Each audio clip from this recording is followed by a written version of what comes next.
नमस्कार दोस्तों, हमारे इस डिजिटल प्लेटफॉर्म पर आपका स्वागत है। और उससे पहले ये जो न्यूज़ है ये बहुत वायरल हो रही है। मेन मुद्दा आज का जो इस वीडियो बनाने का मकसद है वो यही है भाई कि जो अभी पीछे एग्ज़ाम हुए हैं अपना रीट वाला क्या ये 2018 के अंदर जो यूपी के अंदर लास्ट एग्ज़ाम हुआ है टीचर का, उसकी बात कर रहे हैं हम। तो उसमें जो शामिल किए गए थे उनको बाहर निकालने की बारी आ गई है। मैं नहीं कह रहा हूँ ये सरकार को सुप्रीम कोर्ट ने बोला है। क्यों बोला है इसके पीछे भी मैं बता देता हूँ। ये मुद्दा भी राजस्थान से उठा था, बीएड को प्राथमिक शिक्षा से बाहर करें। और राजस्थान में देखिए बता देता हूँ मैं, बीएड पहले से ही बाहर था, कभी हुआ ही नहीं। अब की बार इन्होंने फॉर्म भरवाए थे, फीस ली थी और उसके बाद बाहर कर दिया गया। उससे पहले क्या है कि यूपी केवीएस और इन जो वैकेंसीज है उनमें बीएड वाले शामिल थे, पर ये राजस्थान वालों ने सुप्रीम कोर्ट जाके पूरे देश को ही बाहर कर दिया। तो ये तो मैं कुछ नहीं कह सकता इस मामले में सही हुआ या गलत हुआ। तो हम असली बात करते हैं अपनी जो आज की है, ये आ रही है। इसमें क्या है, निर्णय ले तो अब क्या है, निर्णय का रीजन क्या है, क्योंकि बिहार के अंदर जो भर्ती हुई थी उसमें जो 20,000 थे स्टूडेंट जो बीएड वाले थे, उनको बाहर करने का कोर्ट से आदेश आ गया है। और सुप्रीम कोर्ट पहले ही बीएड को बाहर कर चुकी है, तो उनका तो भी 99% बाहर जाना तय है। अब यहाँ पे कह दिया है सरकार ने कि जो कोर्ट है उसने कहा है कि सरकार के हाथ में है। देखिए आपके यूपी के जो योगी जी हैं वो बीएड को अंदर रखेंगे या बाहर रखेंगे, क्योंकि 2018 में जो भर्ती हुई थी और अब 2023 का एंड होने वाला है, मतलब 24 आने वाला है, तो 6 साल लोगों को जॉब करते हुए हो गया। तो अभी वो बाहर होंगे तो अब मैं नहीं कह सकता अभी उनके साथ कोई न्याय होगा, क्योंकि 2018 में या तो सरकार को जो गैजेट है वो निकालना ही नहीं चाहिए था।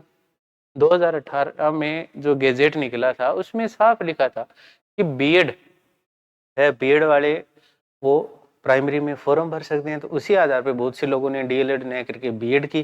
चलो वो कुछ हो गया, वो हो गया, अभी किसने कैसे किया। पर जो जॉब कर रहे हैं अगर वो बाहर निकल रहे हैं तो वो थोड़ा गलत होता है, किसी के लिए भी हो जाए, क्योंकि वो वैसे भी नहीं।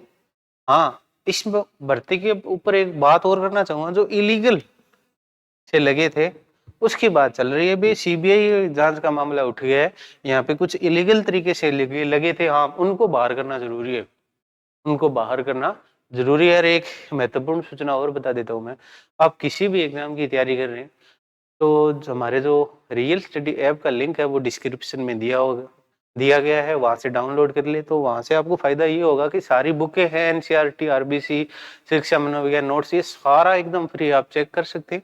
और कोई भी सी डायरेक्टली आपका क्वेश्चन हो तो स्क्रीन पे आपको व्हाट्सएप नंबर आपको दिखाई दे रहे हैं, तो वहां से आप हमसे बात करके जो भी आपका क्वेश्चन है उसका सोल्यूशन ले सकते हैं। तो ये बात आपको समझ में आएगी। इसमें क्या है, इसमें सारी सबसे बड़ी बात यही है कि सरकार के हाथ में है।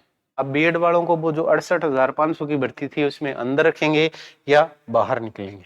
और इसके बाद ये भी बता देता हूं मैं कि जो ओपीएस और एनपीएस का मामला चल रहा है वहां पे बोल दिया है सबने, सरकार ने कहा है कि जो एनपीएस यानी न्यू पेंशन स्कीम थी उसको मतलब खारिज करने के लिए, उसको बंद करने के लिए जो वो लगी हुई थी, याचिकाएं लगी थी, उन सभी याचिकाओं को खारिज कर दिया है।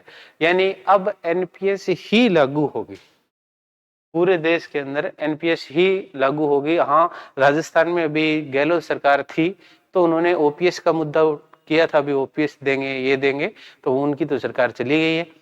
तो यहाँ पे मैं ये नहीं कहूंगा भी सरकार अपने निर्णय, अलग बात होती है, पर यहाँ पे सबसे ये है कि जो लगे हुए हैं इलीगल तरीके से लगे उनको सरकार बाहर जरूर करे। बाकी सरकार का अपना मन होता है भी वो अंदर किसको रखेंगे बाहर किसको निकालेंगे, एक नई सूचना के साथ।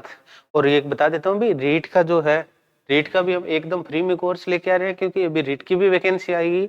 और सीटेट की जो क्लासें हैं वो अभी हमारे चैनल पे चल रही है, और ऐप पे जाके आप सारी क्लासें एकदम फ्री में देख सकते हो। मिलते हैं एक नई सूचना के साथ, नई क्लास के साथ। तब तक के लिए टाटा बाय बाय। उम्मीद है कि आप अच्छे होंगे।